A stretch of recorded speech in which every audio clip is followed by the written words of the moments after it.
right, we are here, man, for the third time this past month. I'm doing these album reviews, something I'm getting into because I know a lot about music, and a lot of people like to hear what I got to say. So I'm gonna go ahead and spit my little game on y'all real quick. But today we're gonna get into this Big Sean new album and how I feel about it.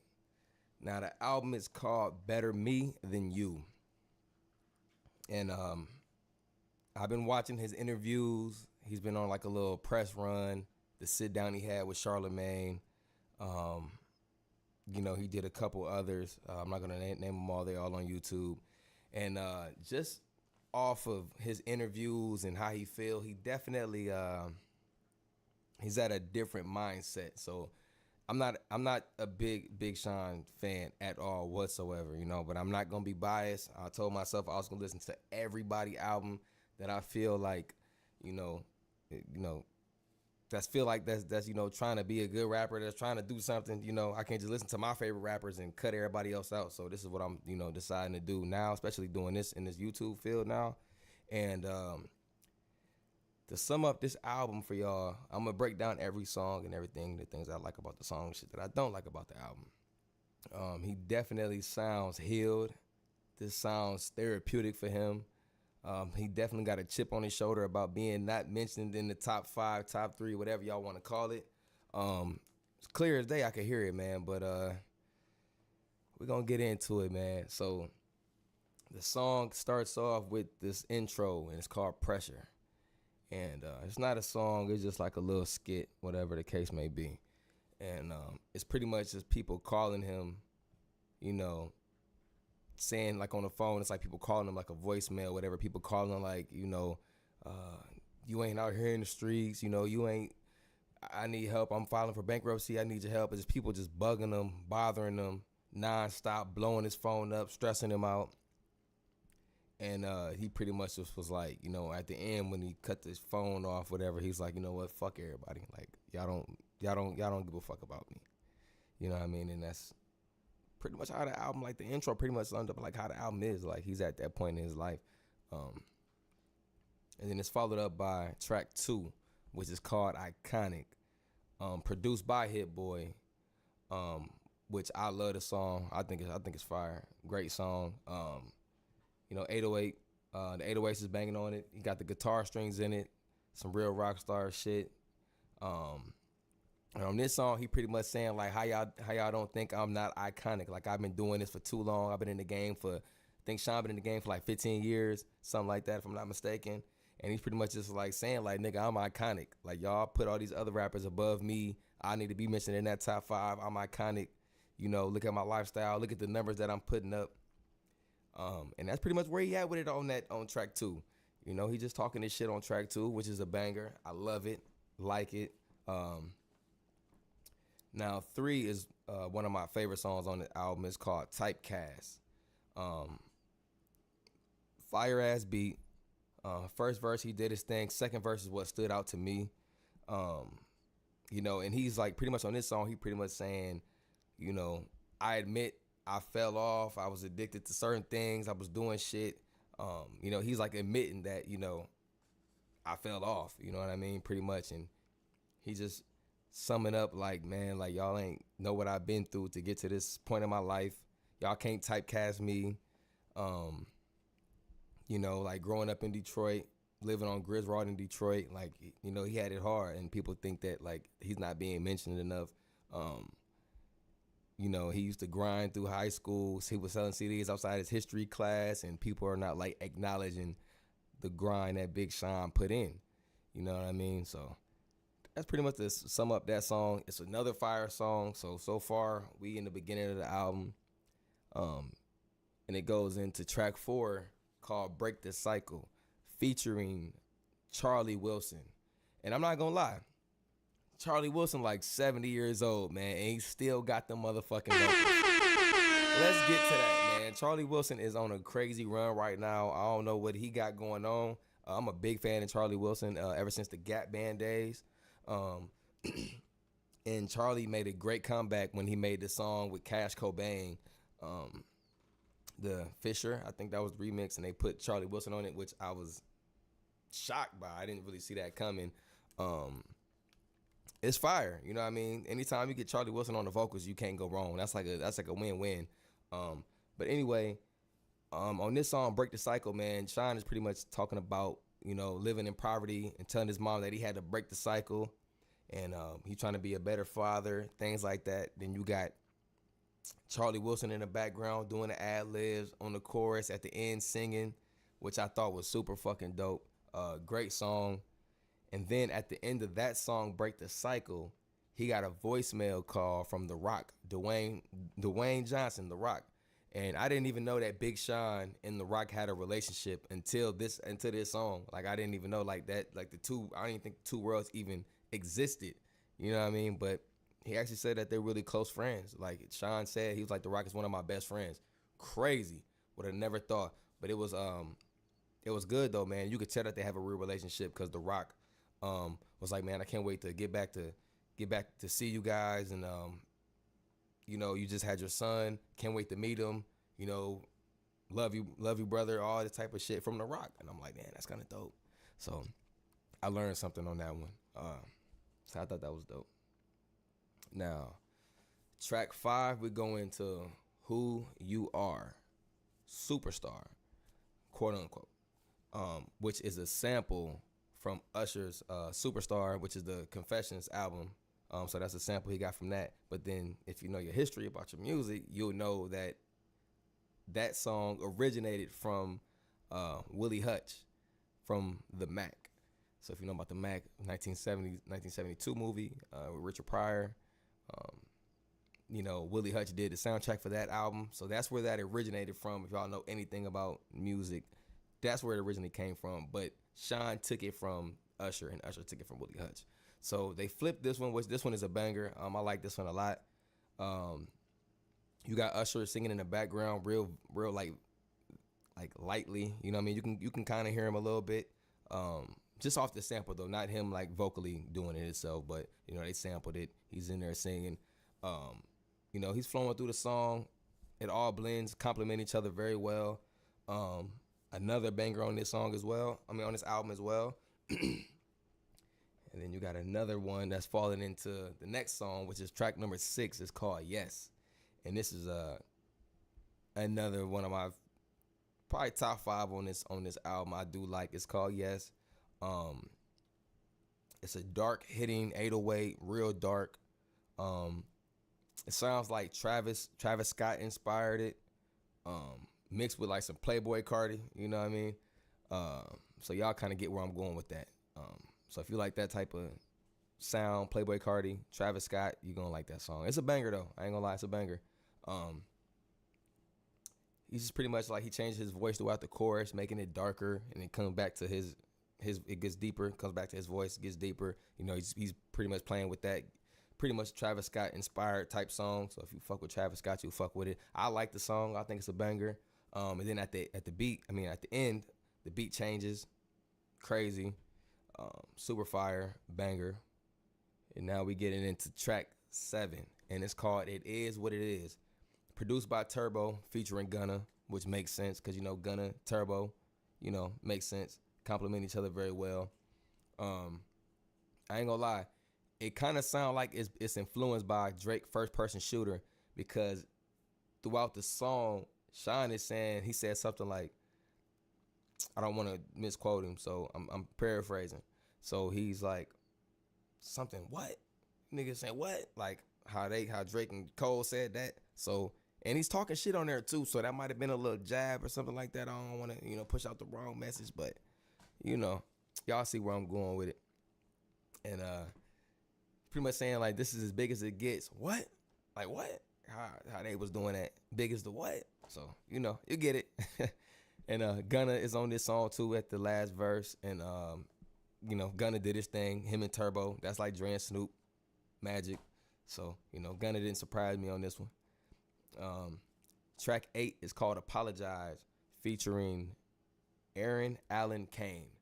And I don't know who this person is, but she's throughout this album. She has a couple songs, and I want to say like 3 or 4 tracks on here. Fire, good vocals. And Sean is pretty much he's harmonizing on this one. The beat is mellow, you know, with the vocals of Aaron Allen K and Allen Kane. She's killing it too. Just a guitar, bass, some soul clapping at the end, gives like a gospel vibe to it. Great song. I think it's something my grandma would like. Um, yeah, it's dope. So y'all might fuck with that. So that's track 8, and then we go into a skit, which is track 9, and it's called Clarity, and it's just a skit. And he's pretty much talking about like being closer with like Mother Earth. Like he's saying Mother Earth. It's a decent skit, you know. He's just pretty much speaking on having a clear mind, seeing things differently. Um, Definitely sound like he's been doing some therapy. I'm not gonna lie, cause like I don't know where he's at. Even with the album cover with him, he just seems so free on this album. Like he's just doing whatever he want, you know, living his best life. And it's a cool little skit. It's a cool skit. Then it's followed up by the track called On Up, number 10, track 10. So it's a great concept of a song. The claps kind of sound like Tupac, I Get Around, like some 1990s type vibe. Um, I'm not a fan of this song. I thought this song was trash. Uh, you know, it's like a gospel vibe. You know, they pretty much singing at the end. You got to get on up, get on up. Like it's a good song, like on the masses level, but to me, that's not really what I like. Um, you know, like I said, I think my grandma would like this song. I think she would think it's a banger. Not me though. I won't be replaying it. So 10 was a no go for me. Um, so track 11 is called Something featuring Sid. Now, Sid, I want to say, is this Sid? If I'm wrong, y'all please correct me in the comments. Sid from the internet, Sid from Odd Future. Am I on the right path? Cause she's singing on there. I don't know if this is her. I didn't really do all my due diligence and look to see if that was her. But yeah, I need y'all to let me know. But anyway, this is a certified banger. The 808s and the hi-hats, they complementing each other very well on this track. Towards the end, he makes the beat and his voice like deeper. It changes. I like the change of the pitch. Um, it's hard. I fuck with it. Then we go into track 12. So we more than halfway through this album already. And I haven't really talked bad about it, so I think the album is good, is fire. But let me go ahead and get back to it, y'all. So track 12 is called Black Void, and it's featuring Thundercat and once again Aaron Allen Kane. You know, the chick that be singing. That I was just telling you about on the last track. It starts off with a guitar. It's real mellow, real slow. Followed by Thundercat coming in with the vocals. I like the first part. You know, I like the first part. I didn't like the vocal effect in the second part at all whatsoever. I think Big Sean was trying to do too much. I thought it was whack. So this track 12, for me, I didn't like it at all. No good for me, so it's a no for me. That's just me though. Y'all might like it. I didn't like it. Okay, track 13. It's called This and That, which is produced by Hit Boy. So Hit Boy got another banger on here. And this is featuring Bryson Tiller and Kodak Black. Now, this is a banger. I do like this song. It's a fast up tempo beat. Sean killed it. Bryson Tiller snapped on it. I think Kodak had the worst verse. He was slurring his words. He didn't really fit the song. It's a banger, but he didn't really fit the song. I think he should have been on something else. I don't think that Sean should have sent him this song. Yeah, this wasn't really Kodak vibe for real. Like he didn't really say too much on this one. Tiller delivered, Sean delivered, Kodak let me down. That's just my opinion though. So everything else was cool though. So it's a banger though. And track 14, we get into Million Pieces, and it's featuring a few people. Let me see. We got Tiana Taylor, Larry June, and DJ Premier. I'm pretty sure that DJ Premier produced the beat. I could be wrong. I don't know if he was just doing the DJing or the scratching on it, but I do believe that he made the beat. So if I'm wrong, please correct me in the comments when I'm done. Tiana Taylor, beautiful voice, fire.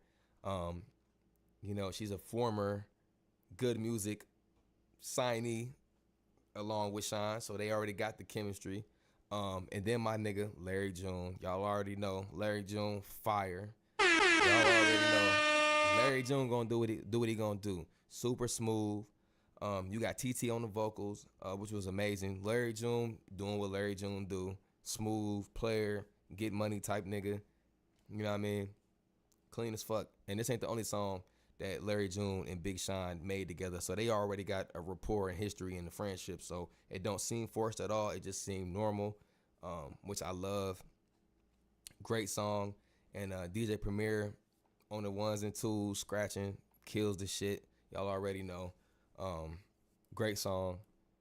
Now, 15 is one of my favorite on this album. It's called Get You Back, featuring Cash Cobain.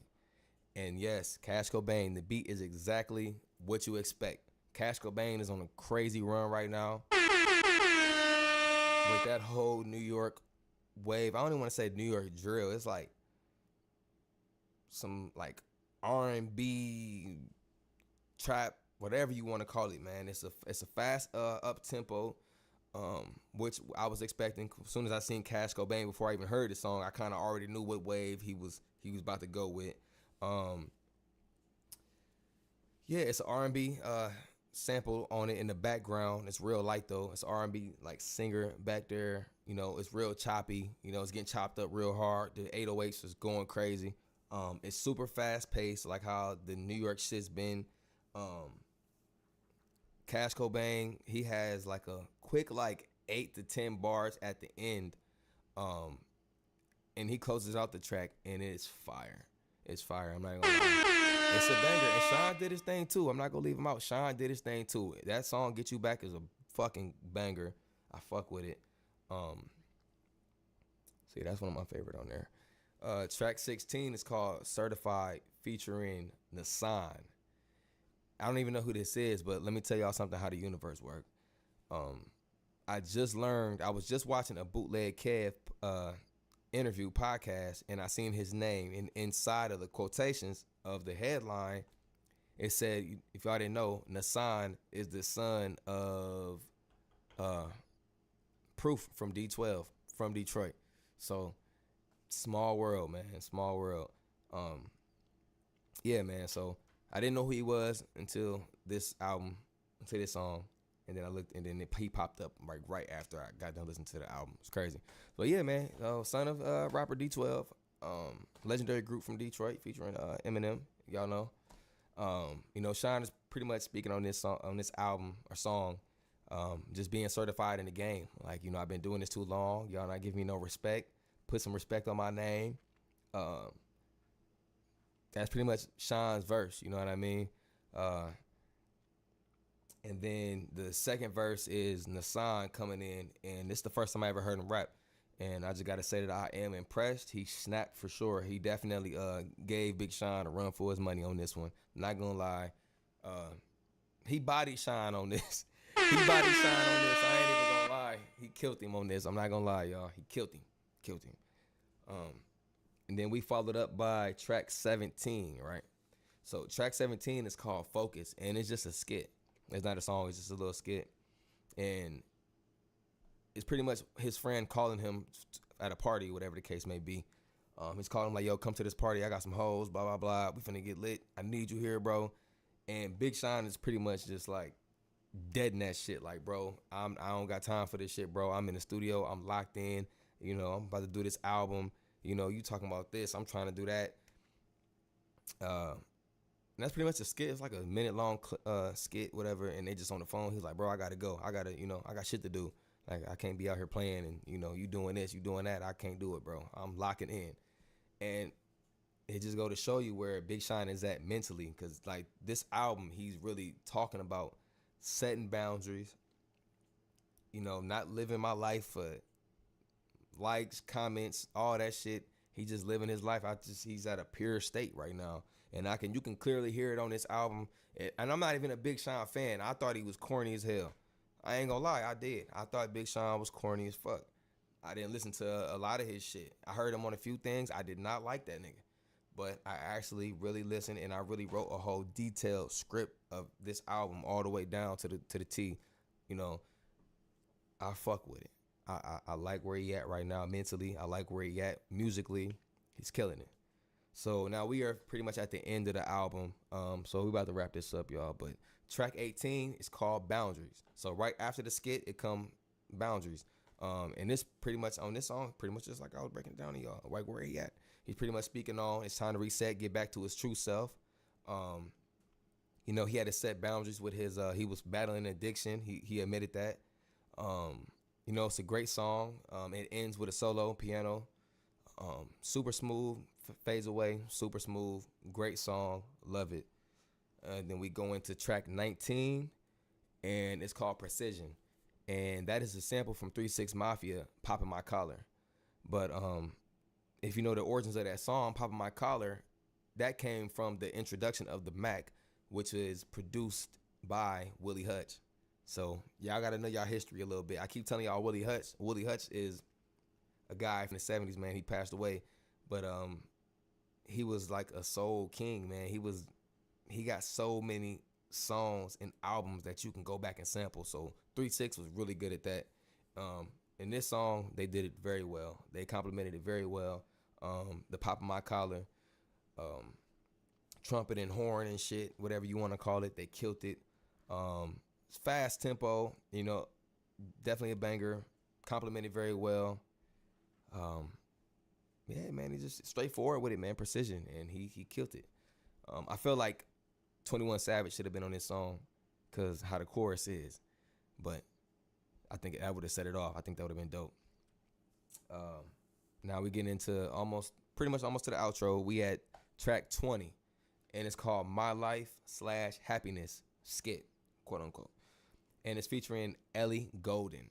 And I've heard of her, but never really listened to none of her albums. But she can sing her ass off on this. I ain't gonna lie. On this track, he's speaking of letting go of things that didn't feel right. Real mature, grown flow. You know, pretty much speaking on I'm living my life for only what's right. Anything outside of that, I don't got time for it, which I respect. Ellie is complimenting the track very good, very well. Singing, soft vocals in the background.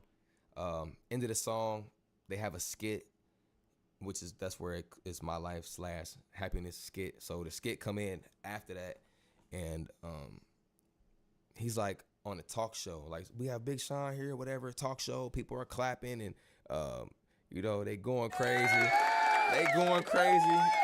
and but nah, man. And the host is like, man, you look so happy, Sean. You look healthy and all this shit. And Sean is pretty much like, yeah, you know, I'm at a different mindset, blah, blah, blah, giving you the whole rundown, what he's been up to, how he's been living his life.